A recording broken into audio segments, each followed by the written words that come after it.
IT park basement పార్కింగ్లో నా night shift తర్వాత ఉదయం 3 గంటలకి నా ఎరుపు రంగు i20 దాదాపు చివరిగా మిగిలిన కార్. నేను రిమోట్ నొక్కినప్పుడు ఇండికేటర్స్ మెరిశాయి. ఒక్క సెకను పాటు ఎవరో డ్రైవర్ సీట్లో కూర్చున్న షాడో కనిపించింది. తర్వాత అది మాయమైపోయింది.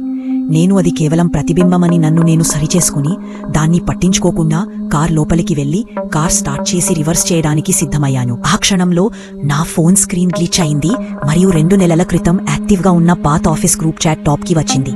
ఎవరు బేస్మెంట్లో ఎరుపు రంగు i20 వదిలేశారు. హెడ్ లైట్స్ ఆన్లో ఉన్నాయి. మెసేజ్ పంపిన వ్యక్తి నా ఎక్స్ టీమ్మేట్. అతను ఇప్పటికే చనిపోయాడు.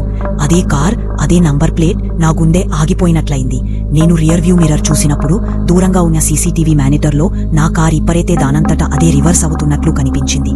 స్టీరింగ్ వీల్ ఖాళీగా ఉంది, కానీ హార్న్ నిరంతరంగా మోగుతుంది. నేను బ్రేక్ కొట్టేలోపే నిజమైన స్టీరింగ్ తనంతటానే కుడివైపుకి తిరిగింది మరియు కార్ తిరగడం మొదలుపెట్టింది. దాన్ని మళ్లీ బేస్మెంట్లోకి లాగినట్లుగా. హెడ్ లైట్స్ గ్లిచ్ అవ్వడం మొదలుపెట్టాయి. ప్రతి ఫ్లాష్లో బానెట్ మీదుగా ఎక్కినట్లుగా విండ్షీల్డ్ మీద నల్లటి చేతులు మరియు కాళ్ళు పాకుతున్నట్లు కనిపించాయి. నా శక్తి అంతా ఉపయోగించి నేను కార్ని నేరుగా ర్యాంప్ పైకి మరియు బయటి రోడ్ పైకి తీసుకువెళ్లాను. నేను వీధికి చేరుకున్న క్షణంలో హార్న్ మరియు అన్ని గ్లిచెస్ హఠాత్తుగా ఆగిపోయాయి. నా శ్వాస కొంచెం తగ్గుముఖం పట్టగానే ఫోన్ మళ్లీ వైబ్రేట్ అయ్యింది. తెలియని ఆఫీస్ ఎక్స్టెన్షన్ నుండి వచ్చిన వాయిస్ నోట్. నేను ప్లే చేసినప్పుడు నేను ప్యూర్ బేస్మెంట్ ఎకో విన్నాను. అదే టీమ్మేట్ గొంతు.